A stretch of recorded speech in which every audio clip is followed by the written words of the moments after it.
First question would be to Mr. Bagenstos in regard to the 340B program. Listen to while I lead into the question.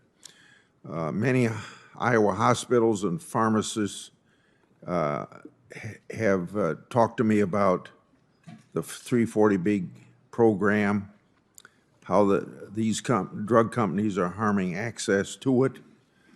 The 340B drug program is an important program to keep drug costs low and maintain access for patients.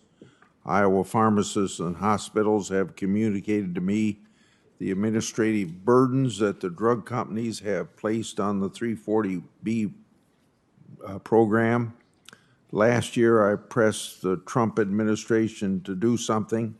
They put out some advisories that were withdrawn. The administration has written to at least 6 companies about what they have to do, and you haven't heard back from the companies. The IG is investigating this. While the Biden administration has taken a different approach from the Trump administration, I want you to know that I appreciate the efforts of the Biden administration. However, timely resolution is needed, or this will have financial impact on hospitals and pharmacies and could even hurt patient access. So I want more transparency in the 340B program. The status quo is not sustainable. So if confirmed, what additional steps could HHS take to protect the program? I hope that HHS has all the tools they need, and if not, do you have recommendations for Congress to act? Thank you, Senator Grassley, for that question. The 340B program is an incredibly important safety net program to ensure that folks in rural areas and other underserved areas have access to affordable prescription drugs. It matters a lot to me personally. My father actually is from a very small town in rural Iowa. My late father, who died about 10 years ago, is from a small town called Holstein in northwest Iowa, where I'm sure you've been. So I take this matter very seriously personally.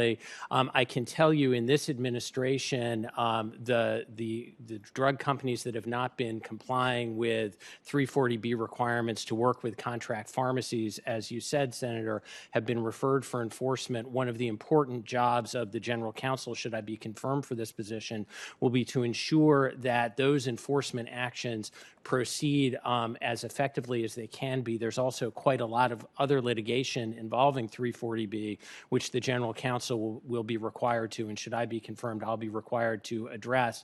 I think it's exceptionally important that this administration confirm its commitment to the 340B program. And Senator, if there are additional tools that are necessary, I can commit to working with you on what those tools might be.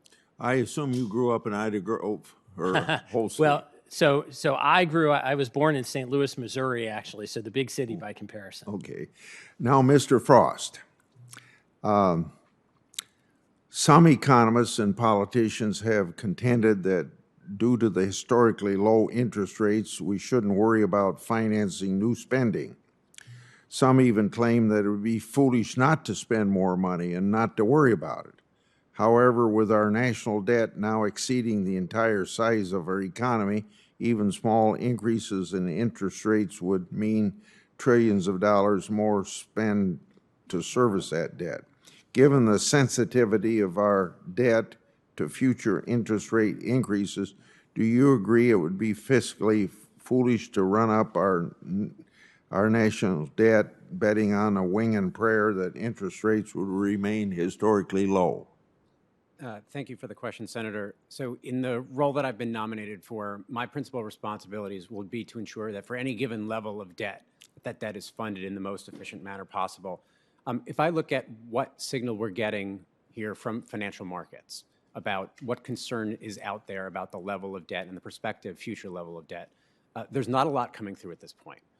The yield curve, or in other words, the level of interest rates to borrow for a shorter term or for a longer term, are both quite low. The yield curve is also quite flat, suggesting that the markets are not terribly concerned by an increase in interest rates in the intermediate to longer term. I believe that if the plans that are being proposed are adopted, I think the administration's proposals would likely result in a modest uptick in the level of debt to GDP over the medium term, but bring it down in the longer run. I thank my colleague. Next is Senator Menendez.